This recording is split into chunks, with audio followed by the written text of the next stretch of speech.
실비보험은 남녀노소 누구나 다 가입이 되어 있는 국민보험입니다. 그러나 병원을 한 번도 그동안 가보지 않으셨거나 아니면 청구를 한 번도 해보지 않아서 좀 기본적인 내용도 모르시는 분들이 많습니다. 어떻게 보험금 청구해야 되고 서류는 어떻게 제출해야 되고 보험사가 사고 조사를 하면 어떻게 대응해야 되고 보상이 실비에서 되는 것, 보상이 되지 않는 것, 입원을 했을 때 보상을 받을 수 있는 한도와 외래를 했을 때 보상을 받는 한도, 이런 것들 기본적인 부분들을 설명을 듣지 않았거나 활용을 그동안 안 하셨기 때문에 모르시는 경우들이 많습니다. 그런 기본적인 부분들을 이해하실 수 있도록 영상으로 준비했으니까 보셔서 잘 활용하셨으면 좋겠습니다. 실비는 실제 발생한 치료비입니다. 예를 들어서 내가 병원비가 100만 원 나왔습니다.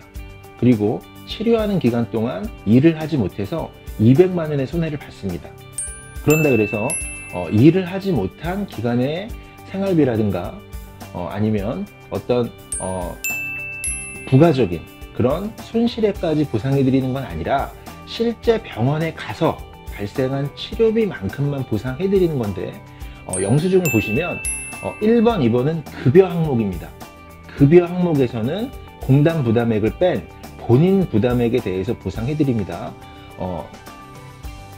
3번 비급여 치료비에 대해서도 보상해 드리니까 2번과 3번을 합산해서, 그리고 자기 부담금이 있기 때문에 자기 부담금을 공제한 금액만큼 보상해 드리는 겁니다. 그러니까 최소한의 위험을 대비하는 게 실비입니다. 건강보험에서, 의료보험에서 보상을 다 해줄 수가 없기 때문에 부가적으로 발생한 치료비에 대해서 실비에서 보상을 받는다, 이렇게 이해하시면 되겠습니다. 혼돈하기 쉬운 5가지 항목 먼저 말씀드리고 이어서 보상이 되는 것, 보상이 되지 않는 것 영상으로 준비했으니까 보시면 됩니다. 먼저 간병비, 예방접종비, 약품의 구입비는 보상을 받을 수가 없습니다. 건강검진 하실 때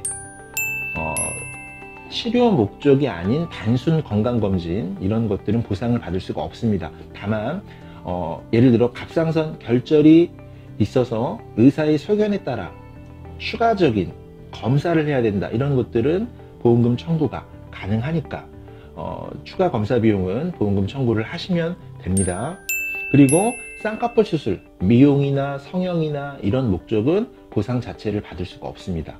그렇지만 눈꺼풀이 너무 처지거나 그리고 속눈썹이 찔러서 치료가 필요하다라고 진단이 돼서 안검하수, 안검내방 이렇게 진단이 되면 실비에서 보상이 가능하다는 거 이해하시면 되겠습니다. 치료 목적에서는 보상이 됩니다. 미용은 보상이 안 됩니다. 쌍꺼풀 수술에서 치료 목적이냐 아니면 이게 성형이냐 이렇게 구분하시면 이해가 쉽겠습니다.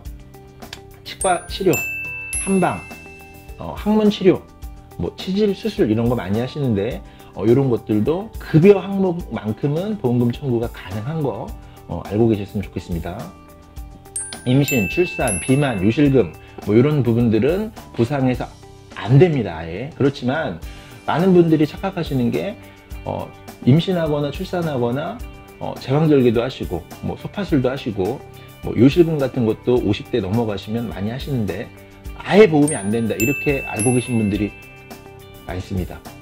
생명보험을 가입해서 특약으로 입원 특약, 수술 특약, 성인병 특약, 특정질병 특약 이렇게 가입하고 계신 분들은 약관을 꼼꼼히 보실 필요가 있습니다.